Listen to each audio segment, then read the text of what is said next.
솔로몬은 자기의 궁을 건축하기 시작하여 그것을 완공하는 데 13해가 걸렸다. 그는 레바논 숲을 궁을 지었는데 그 길이는 100자이고 그 너비는 50자이고 그 높이는 30자이다. 백향목 기둥을 4줄로 세우고 그 기둥 위에는 백향목 석가래를 얹었다. 지붕에는 한 줄에 15개씩 모두 45개의 석가래를 대고 백향목 판자로 덮었다.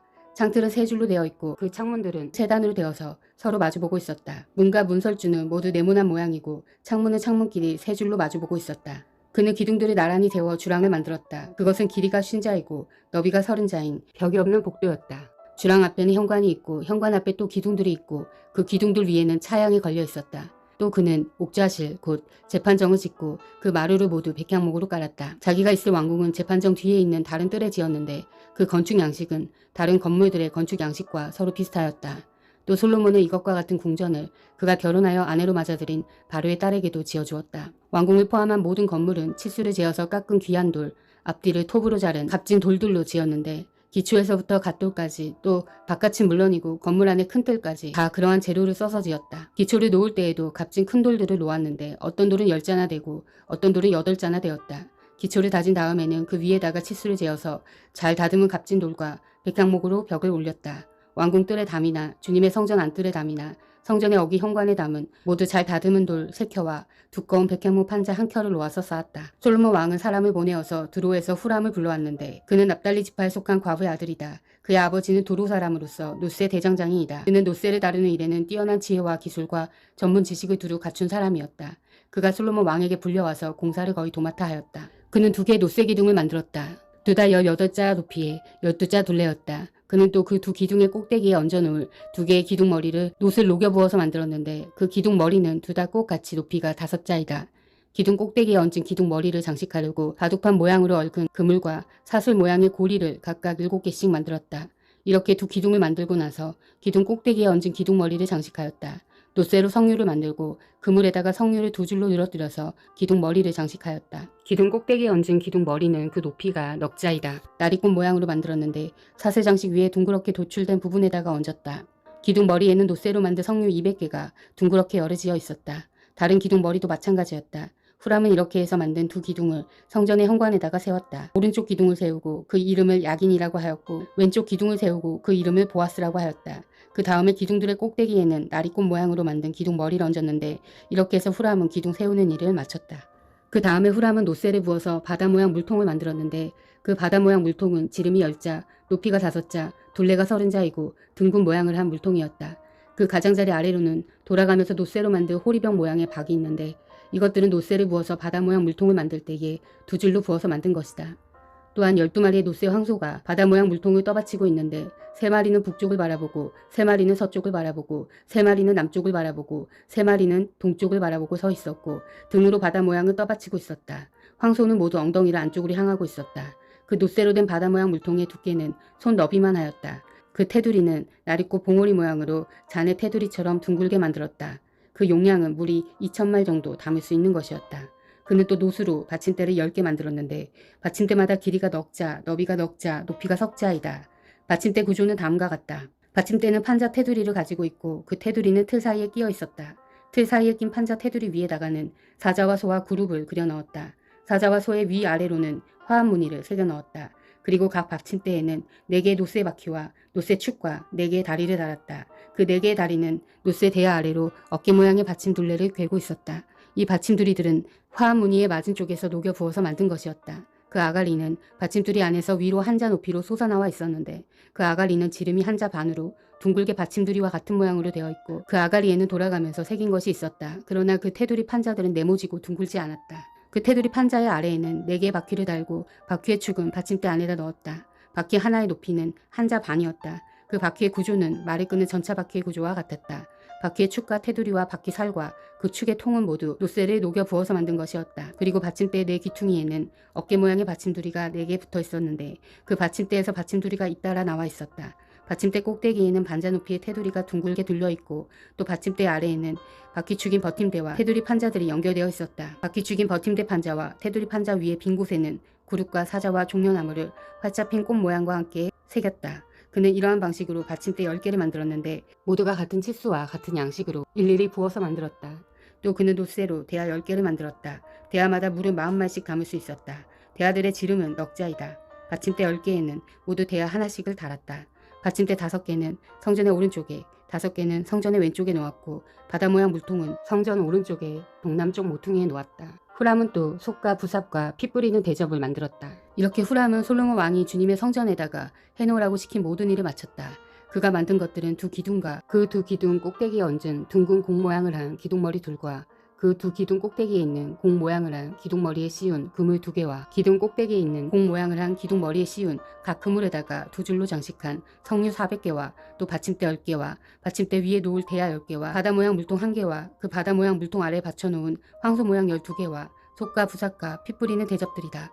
후람이 솔로몬 왕을 도와서 만든 주님의 성전의 이 모든 기구는 모두 광택나는 노쇠로 만든 것이다. 왕은 이 기구들을 숫꽃과 사르단 사이에 있는 요단 계곡에 진흙에 부어서 만들게 하였다. 이 기구들이 너무 많아서 솔로몬이 그 무게를 달지 못하였으므로 여기에 사용된 노스의 무게는 아무도 모른다. 솔로몬은 또 주님의 성전 안에다가 둘 기구를 만들었는데 곧 금제단과 빵을 늘 차려놓는 금으로 만든 상과 또 등잔대들 곧 지성소 앞에 오른쪽에 5 왼쪽에 5씩 놓을 순금 등장대들과 금으로 만든 꽃 장식과 등장과 부집개와 순금으로 된 장과 심지 다듬는 집게와 피 뿌리는 대접과 향로와 불 옮기는 그릇과 내실 곧 지성소 문에 다는 금 돌적이와 성전 바깥문에 다는 금 돌적이들이다. 이렇게 해서 솔로몬 왕은 주님의 성전을 짓는 모든 일을 완성하였다. 솔로몬은 그의 아버지 다윗이 거룩하게 구별해서 바친 성물 곧 은과 금과 기구들을 가져다가 주님의 성전 창고에 넣었다. 솔로몬은 주님의 언약궤를 시온 곧 다윗성에서 성전으로 옮기려고 이스라엘 장로들과 이스라엘 자손의 각 가문의 대표인 온 지파의 지도자들을 예루살렘에 있는 자기 앞으로 불러 모았다. 이스라엘의 모든 남자는 7째 달 곧 에다님월의 절기에 솔로몬 왕 앞으로 모였다. 이스라엘의 모든 장로가 모이니 제사장들이 궤를 메어 옮겼다. 주님의 궤와 해막과 장막 안에 있는 거룩한 기구를 모두 옮겨왔는데 제사장들과 레위 사람들이 그것을 날랐다. 솔로몬 왕과 왕 앞에 모인 온 이스라엘 회중이 왕과 함께 궤 앞에서 양과 소를 셀 수도 없고 기록할 수도 없을 만큼 많이 잡아서 제물로 바쳤다. 제사장들은 주님의 언약궤를 제자리 곧 성전 내실 지성소와 그룹들의 날개 아래에 가져다 놓았다. 그룹들이 궤가 놓인 자리에 날개를 펼쳐서 궤와 채를 덮게 하였다. 궤에서 삐죽 나온 2개의 채는 길어서 그 끝이 지성소의 정면에 있는 성소에서도 보였다. 그러나 성소 밖에서는 보이지 않았다. 그 채는 오늘날까지 그곳에 그대로 놓여있다. 궤 속에는 호렙에서 모세가 넣어둔 2개의 돌판 말고는 아무것도 없었다. 이 2 돌판은 이스라엘 자손이 이집트 땅에서 나온 뒤에 주님께서 호렙에서 그들과 언약을 세우실 때에 모세가 거기에 넣은 것이다. 제사장들이 성소에서 나올 때에 주님의 성전에 구름이 가득 찼다. 주님의 영광이 주님의 성전을 가득 채워서 구름이 자욱하였으므로 제사장들은 서서 이를 볼 수가 없었다. 그런 가운데 솔로몬이 주님께 아뢰었다. 주님께서는 캄캄한 구름 속에 계시겠다고 말씀하셨습니다. 이제 주님께서 계시기를 바라서 이 웅장한 집을 지었습니다. 이 집은 주님께서 영원히 계실 곳입니다. 그런 다음에 왕은 얼굴을 돌려 거기에 서 있는 이스라엘 온 회중을 둘러보며 그들에게 복을 빌어 주었다. 그는 말하였다. 주 이스라엘 하나님을 찬양하십시오. 주님께서는 나의 아버지 다윗에게 친히 말씀하신 것을 모두 그대로 이루어 주셨습니다. 주님께서 말씀하시기를 내가 내 백성 이스라엘을 이집트에서 이끌어낸 날로부터 오늘에 이르기까지 내가 내 이름을 기를 집을 지으려고 이스라엘의 어느 지파에서 어느 성읍을 택한 일이 없다. 다만 다윗을 택하여서 내 백성 이스라엘을 다스리게 하였다 하셨습니다. 내 아버지 다윗께서는 주 이스라엘 하나님의 이름을 기릴 성전을 지으려고 생각하셨으나 주님께서 나의 아버지 다윗에게 이르시기를 내가 내 이름을 기릴 성전을 지으려는 마음을 품은 것은 아주 좋은 일이다. 그런데 그 집을 지을 사람은 내가 아니다. 내 몸에서 태어날 내 아들이 내 이름을 기릴 성전을 지을 것이다 하셨습니다. 주님께서 말씀하신 대로 아버지 다윗의 뒤를 이어서 이렇게 내가 이스라엘의 왕위를 이었으며 또 이스라엘의 하나님의 이름을 기릴 이 성전을 지었으니 주님께서는 이제 그 약속을 이루셨습니다. 주님께서는 이집트 땅에서 우리의 조상을 이끌어내실 때에 그들과 언약을 세우셨는데 나는 주님의 언약이 들어있는 궤를 놓아둘 장소를 이렇게 마련하였습니다. 그런 다음에 솔로몬은 이스라엘 온 회중이 보는 데서 주님의 제단 앞에 서서 하늘을 바라보면서 2 팔을 들어서 펴고 이렇게 기도하였다. 주 이스라엘 하나님, 위로 하늘에나 아래로 땅에나 그 어디에도 주님과 같은 하나님은 없습니다. 주님은 온 마음을 다 기울여 주님의 뜻을 따라 사는 주님의 종들에게는 세우신 언약을 지키시고 은혜를 베푸시는 분이십니다. 주님께서는 주님의 종인 내 아버지 다윗 임금에게 약속하신 것을 지키셨으며 주님께서 친히 그에게 말씀하신 것을 오늘 이렇게 손수 이루어 주셨습니다. 이제 주 이스라엘 하나님, 주님께서 주님의 종인 내 아버지 다윗 임금에게 말씀하시기를 내 자손이 저마다 길을 삼가서 내가 내 앞에서 살아온 것과 같이 그렇게 살면 내 자손 가운데서 이스라엘의 왕위에 앉을 사람이 내 앞에서 끊어지지 않게 하겠다고 약속하신 것을 지켜주시기 바랍니다. 그러므로 이제 이스라엘의 하나님, 주님의 종인 제 아버지 다윗 임금에게 약속하신 말씀을 주님께서 이루어 주시기를 빕니다. 그러나 하나님께서 땅 위에 계시기를 우리가 어찌 바라겠습니까? 저 하늘 위의 하늘이라도 주님을 모시기에 부족할 터인데 제가 지은 이 성전이야 더 말하여 무엇하겠습니까? 그러나 주 나의 하나님, 주님의 종이 드리는 기도와 간구를 돌아보시며 오늘 주님의 종이 주님 앞에서 부르짖으면서 드리는 이 기도를 들어주십시오. 주님께서 밤낮으로 눈을 뜨시고 이 성전을 살펴주십시오. 이곳은 주님께서 내 이름이 거기에 있을 것이다 하고 말씀하신 곳입니다. 주님의 종이 이곳을 바라보면서 기도할 때에 이 종의 기도를 들어주십시오. 그리고 주님의 종인 나와 주님의 백성 이스라엘이 이곳을 바라보면서 기도할 때에 그 기도를 들어주십시오. 주님께서 계시는 곳 하늘에서 들으시고 들으시는 대로 용서해 주십시오. 사람이 이웃에게 죄를 짓고 맹세를 하게 되어 그가 이 성전 안에 있는 주님의 제단 앞에 나와서 맹세를 하거든 주님께서는 하늘에서 들으시고 주님의 종들을 심판하시되 악행을 저지른 사람은 죄가 있다고 판결하셔서 벌을 주시고 옳은 일을 한 사람은 죄가 없다고 판결하셔서 옳음을 밝혀주십시오. 주님의 백성 이스라엘이 주님께 죄를 지어 적에게 패배하였다가도 그들이 뉘우치고 주님께 돌아와서 주님의 이름을 인정하고 이 성전에서 주님께 빌며 간구하거든 주님께서는 하늘에서 들으시고 주님의 백성 이스라엘의 죄를 용서해 주십시오. 그리고 그들의 조상에게 주신 땅으로 그들을 다시 돌아오게 해주십시오. 또 그들이 주님께 죄를 지어서 그 벌로 주님께서 하늘을 닫고 비를 내려주시지 않을 때에라도 그들이 이곳을 바라보며 기도하고 주님의 이름을 인정하고 그 죄에서 돌이키거든 주님께서 하늘에서 들으시고 주님의 종들과 주님의 백성 이스라엘의 죄를 용서해 주시고 그들이 살아갈 올바른 길을 그들에게 가르쳐 주시며 주님의 백성에게 유산으로 주신 주님의 땅에 비를 다시 내려주십시오. 이 땅에서 기근이 들거나 역병이 돌거나 곡식이 시들거나 깐부기가 나거나 메뚜기 떼나 누리 떼가 곡식을 갉아먹거나 적들이 이 땅으로 쳐들어와서 성읍들 가운데 어느 하나를 에워싸거나 온갖 재앙을 내리거나 온갖 전염병이 번질 때에 주님의 백성 이스라엘 가운데 어느 한 사람이나 혹은 주님의 백성 전체가 재앙이 닥쳤다는 것을 마음에 깨닫고 이 성전을 바라보며 두 팔을 펴고 간절히 기도하거든 주님께서 계시는 곳 하늘에서 들으시고 판단하셔서 그들을 용서해 주십시오. 주님께서는 각 사람의 마음을 아시니 주님께서 각 사람에게 그 행위대로 갚아주십시오. 주님만이 모든 사람의 마음을 아십니다. 그렇게 하시면 그들은 주님께서 우리의 조상에게 주신 이 땅 위에서 사는 동안 주님을 경외할 것입니다. 그리고 또 주님의 백성 이스라엘에 속하지 아니한 이방인이라도 주님의 크신 이름을 듣고 먼 곳에서 이리로 오면 그들이야말로 주님의 큰 명성을 듣고 또 주님께서 강한 손과 편팔로 하신 일을 전하여 듣고 이곳으로 와서 이 성전을 바라보면서 기도하거든 주님께서 계시는 곳 하늘에서 들으시고 그 이방인이 주님께 부르짖으며 간구하는 것을 그대로 다 들어주셔서 땅 위에 있는 모든 백성이 주님의 이름을 알게 하시고 주님의 백성 이스라엘처럼 주님을 경외하게 하시며 내가 지은 이 성전이 주님의 이름을 부르는 곳임을 알게 하여 주십시오. 주님의 백성이 적과 싸우려고 전선에 나갈 때에 주님께서 그들을 어느 곳으로 보내시든지 그곳에서 주님께서 선택하신 이 도성과 내가 주님의 이름을 기리려고 지은 성전을 바라보며 그들이 주님께 기도하거든 주님께서는 하늘에서 그들의 기도와 간구를 들으시고 그들의 사정을 살펴보아 주십시오. 죄를 짓지 아니하는 사람은 없습니다. 이 백성이 주님께 죄를 지어서 주님께서 진노하셔서 그들을 원수에게 넘겨주실 때에 멀든지 가깝든지 백성이 원수의 땅으로 사로잡혀 가더라도 그들이 사로잡혀간 그 땅에서라도 마음을 돌이켜 회개하고 그들을 사로잡아간 사람의 땅에서 주님께 자복하여 이르기를 우리가 죄를 지었고 우리가 악행을 저질렀으며 우리가 반역하였습니다 하고 기도하거든 또 그들이 사로잡혀간 원수의 땅에서라도 마음을 다하고 정성을 다하여 주님께 회개하고 주님께서 그들의 조상에게 주신 땅과 주님께서 선택하신 이 도성과 내가 주님의 이름을 기리려고 지은 이 성전을 바라보면서 기도하거든 주님께서 계시는 곳인 하늘에서 그들의 기도와 간구를 들으시고 그들의 사정을 살펴보아 주십시오. 주님께 죄를 지은 주님의 백성을 용서하여 주십시오. 주님을 거역하여 저지른 모든 반역죄까지도 용서하여 주십시오. 그들을 사로잡아간 사람들 앞에서도 불쌍히 여김을 받게 사로잡아간 사람들도 그들을 불쌍히 여기게 하여 주십시오. 그들은 주님께서 새 용광로와 같은 이집트로부터 이끌어내신 주님의 백성이며 주님의 소유입니다. 종의 간구와 주님의 백성 이스라엘의 간구를 살펴보시고 부르짖을 때마다 응답해 주십시오. 주 하나님, 주님께서 우리 조상을 이집트로부터 이끌어내실 때에 주님의 종 모세를 시켜서 말씀하신 것과 같이 주님께서는 그들을 주님의 소유가 되도록 세상의 모든 백성과 구별하셨습니다. 솔로몬이 무릎을 꿇고서 하늘을 바라보며 두 손을 펴고 이렇게 간절히 기도를 드린 다음 주님의 제단 앞에서 일어나서 이스라엘 온 회중을 바라보며 큰 소리로 축복하여 주었다. 주님께서 말씀하신 대로 그의 백성 이스라엘에게 안식을 주셨으며 그의 종 모세를 시켜서 하신 선한 말씀을 한마디도 빠뜨리지 아니하시고 다 이루어 주셨으니 주님은 찬양을 받으실 만한 분이십니다. 주 우리의 하나님께서 우리의 조상과 함께 계시던 것과 같이 우리와도 함께 계시기를 바랍니다. 주님께서 우리를 버리지도 마시고 포기하지도 마시기를 바랍니다. 우리의 마음을 주님께 기울이게 하셔서 주님께서 지시하신 그 길을 걷게 하시며 주님께서 우리 조상에게 내리신 계명과 법도와 율례를 지키게 하여 주시기를 바랍니다. 오늘 주님 앞에 드린 이 간구와 기도를 주 우리 하나님께서 낮이나 밤이나 늘 기억해 주시기를 바랍니다.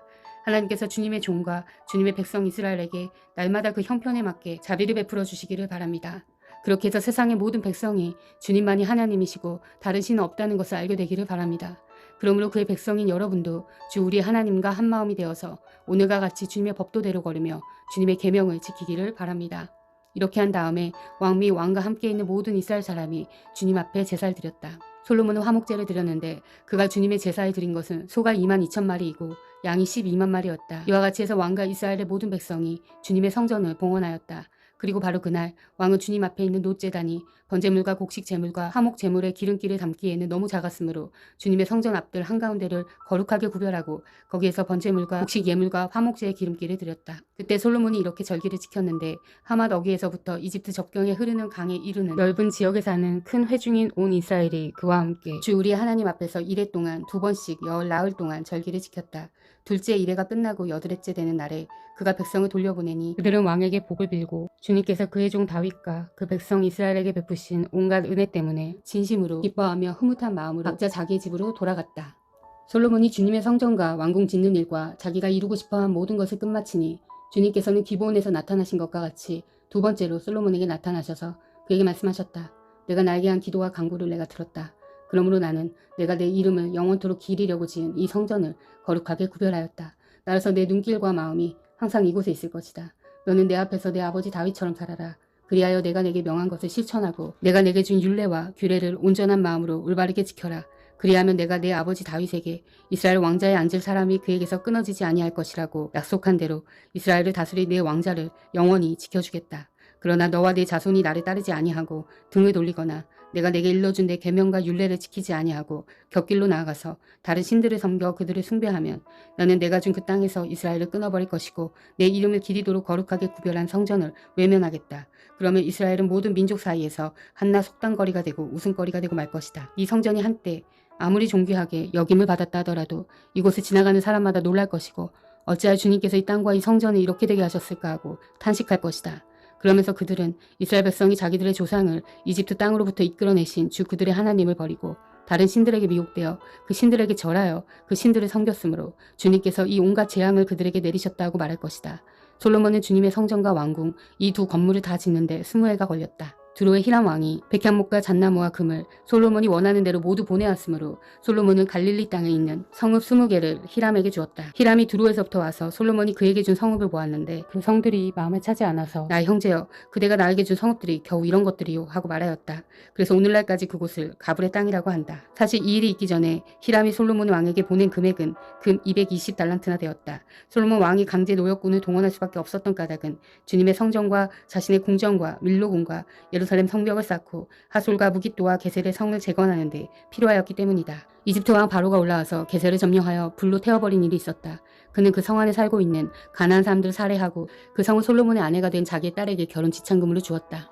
그래서 솔로몬은 게셀을 재건하였다. 솔로몬은 강제 노역군을 동원하여서 낮은 지대에 있는 베토론을 재건하였다. 또 바알락과 유다 광야에 있는 다두모를 세웠다. 그리고 솔로몬은 자기에게 속한 모든 양곡 저장 성읍들과 병거 주둔 성읍들과 기병 주둔 성읍들을 세웠다. 그래서 솔로몬은 예루살렘과 레바논과 그가 다스리는 모든 지역 안에 그가 계획한 것들을 다 만들었다. 이스라엘 자손이 아닌 아모리 사람과 헷 사람과 브리스 사람과 히위 사람과 엽스 사람 가운데서 살아남은 백성이 있었다. 솔로몬은 그들을 노예로 삼아서 강제 노역에 동원하였다. 그들은 이스라엘 자손이 다 진멸할 수 없어서 그 땅에 그대로 남겨둔 백성들이었다. 그래서 그들은 오늘날까지도 노예로 남아있다. 그러나 솔로몬은 이스라엘 사람 가운데서는 어느 누구도 노예로 삼지 않았다. 이스라엘 사람은 군인, 신하, 군사령관, 관리 병거대 지휘관, 기병대원이 되었다. 솔로몬의 일을 지휘한 관리 책임자들은 550명이다. 그들은 작업장에서 일하는 백성을 감독하는 사람들이다. 바로의 딸은 다윗성에 올라와서 솔로몬이 지어준 자기의 궁으로 갔다. 그때 솔로몬은 밀로궁을 완공하였다. 솔로몬은 한 해에 3번씩 주님의 제단에서 번제물과 화목제물을 드리고 또 주님 앞에서 분향하였다. 이렇게 그는 성전 짓는 일을 완수하였다. 솔로몬 왕은 또 에돔 땅 홍해 베넬로 근방에 있는 에시온 게벨에서 배를 만들었다. 히람은 자기 신하 가운데서 바다를 잘 아는 뱃사람들을 보내서 솔로몬의 신하들을 돕게 하였다. 그들이 오빌에 이르러 거기서 420달란트의 금을 솔로몬 왕에게로 가져왔다. 아멘. 사랑하는 형제자매 여러분, 주님이 곧 오십니다. 마라나타.